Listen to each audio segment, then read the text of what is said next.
Здравейте, аз съм ACDC123, приятели ми до мен е Tcom10. Днес темата ни е графити или драсканици. Това ни е влог 1. По принцип ще го качваме в събота, но ще го правим в сряда, защото нямаме възможност да се виждаме с моя приятел и той сега ще започне. Значи, тук се намираме в ритуалната зала на квартал Хиподром. Значи тук е пълно с графити и може би драсканици. Така не, минем и се потрахираме от този странен постер. Ето виждаме това.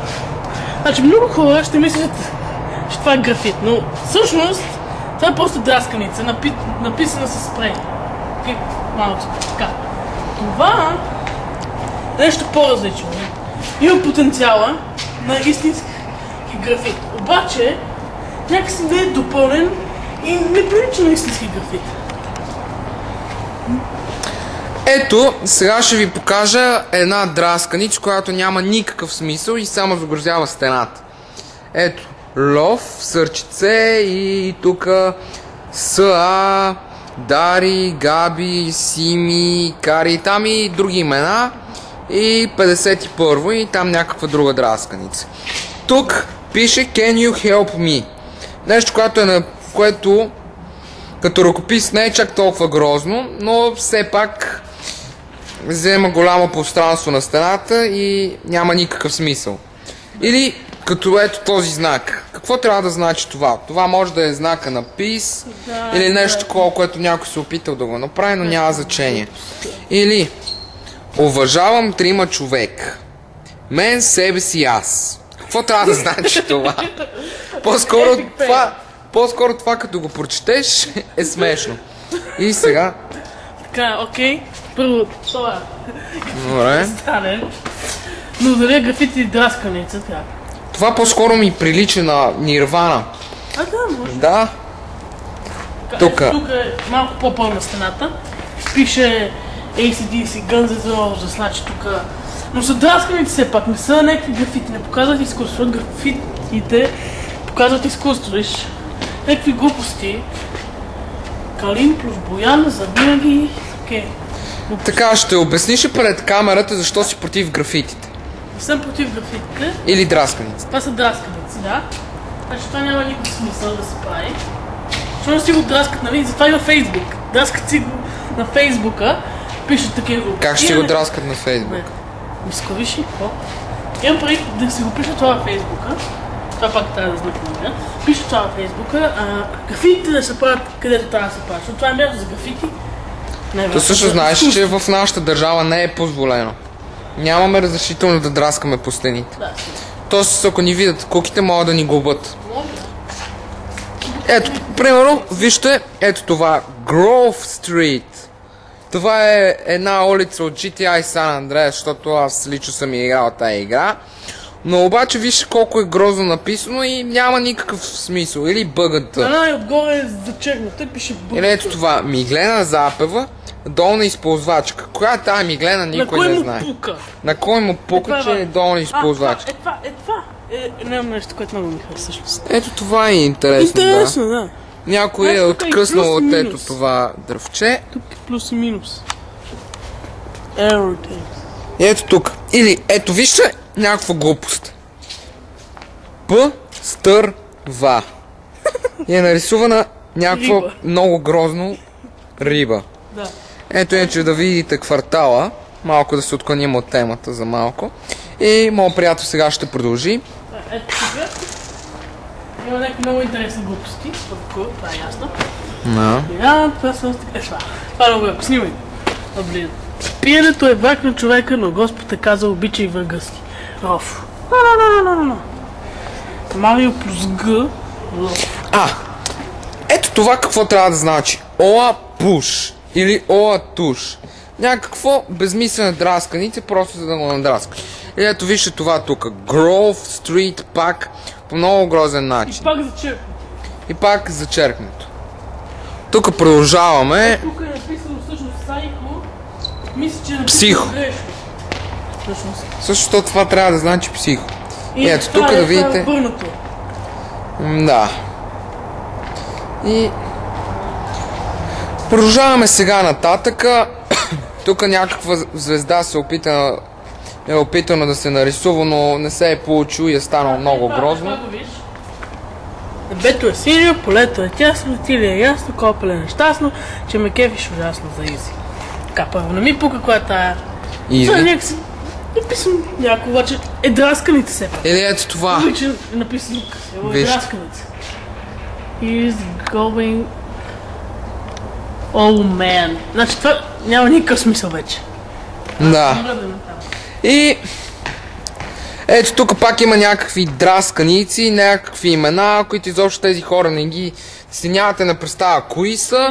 И все пак някой го е написал на стената, ето така. Защо на стената? Аз всъщност нямам нищо против графитите и драсканиците, но се загрузява като цяло стената. Сега ще отида малко по-назад, за да видите изобщо цялата стена, която е надраскана и изглежда много грозно.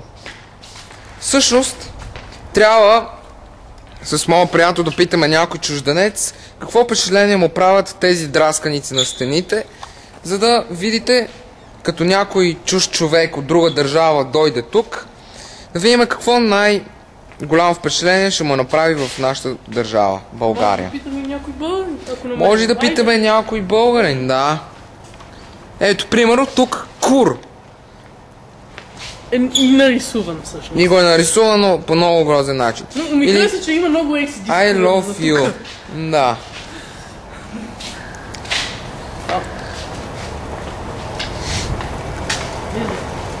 Или тук DC пак кур. По много грозен начин написано. Стената се съсипва това. Мисля, това не е дори интересно. Това или free burn. Това трябва да значи по-скоро free run. Но не е. Или I love you, надраскано по някакъв много грозен начин. Долу пише joint. И да, отдолу пише joint. Значи, както виждате, това почти никакъв смисъл няма. Който и да е тук. Някои дори не се четат. Това са пълни глупости. Някои от тях са шарени. Ето вижте тази стена особено. Какво е интересно на тази стена? Някакви цветове смесени в едно и драсканици. Това аз мога да го направя. По-скоро малката ми сестричка може да го направи това и тя го прави също с хартия. Да. И ето чакайте сега да ви покажем. Ето тук, тази стена. Дърт. Някой му е свършил спрея, като го е... Къде? Флакона по-скоро. Да, ето. Ето това. И погледнете, колко е занамерено. По земята е драскано, ако виждате. И са някакви лични глупости. Са някакви работи, марко, имена, които, да. Няма и смисъл, това е някакси убияне на комплекс, да те знаят и нещо такова. Ето тази стена пак драсканици. Ето погледнете колко е хубав квартала. Като цяло не е лош. Дървета има много. Зеленина, да. Ето това вече признавам, че е интересно. Това е Ганди. Ето вижте. Е такова изкуство. Как си натрупване на такова изкуство върху такава стена е нормално, но... Не трябва да имат разрешение. Вие, ако сте виждали графитите на ДЗП, може да ги видите на страничката им във Facebook. Това вече наистина са хубави графити, които си заслужават да стоят. А не такива драсканици от някакви неопитни младежи като мен. ACDC 12 пъти на... Или като моят приятел. Да, ние не сме го правили също никога. Аз един път съм драскал. Готино е като цяло, да ви призная. Не е лошо, готино е да драскаш, но просто е грозно. Ако не си опитен. Да. Ето вижте това. Някакъв курс с ръчички. Примерно, което не е... Ето Левски. Левски, да. Сега да обобщим. Значи, видяхме стотици драсканици. Да. Една-две хубави графитчета. И това е. В смисъл, доколкото виждам, тук има само драсканици. Ето тук вече започва да става по-прилично. Вижте, това е разликата, като няма чак толкова много графити. Как стои някакси по-красиво. Тук е охраната и ги гледа. Нищо, че тук пак има някакви драсканици от сорта металика. Някой го е написал грешно при това. Пречупения кръст, ако го виждате, ето го. И просто някакви странни работи. Ето тук да се видим с моя приятел, едно куче да заснееме. Да стане по-популярно. Горе-долу има хубави неща. Ето, примерно, тук Славия. Да. Значи, има хубави неща, има хубави графики. Да. Значи, Half-Life. Да, ето това вече е Half-Life. Ето да фокусира камера. Тук някой се опитал да направи нещо, което не му се получило много.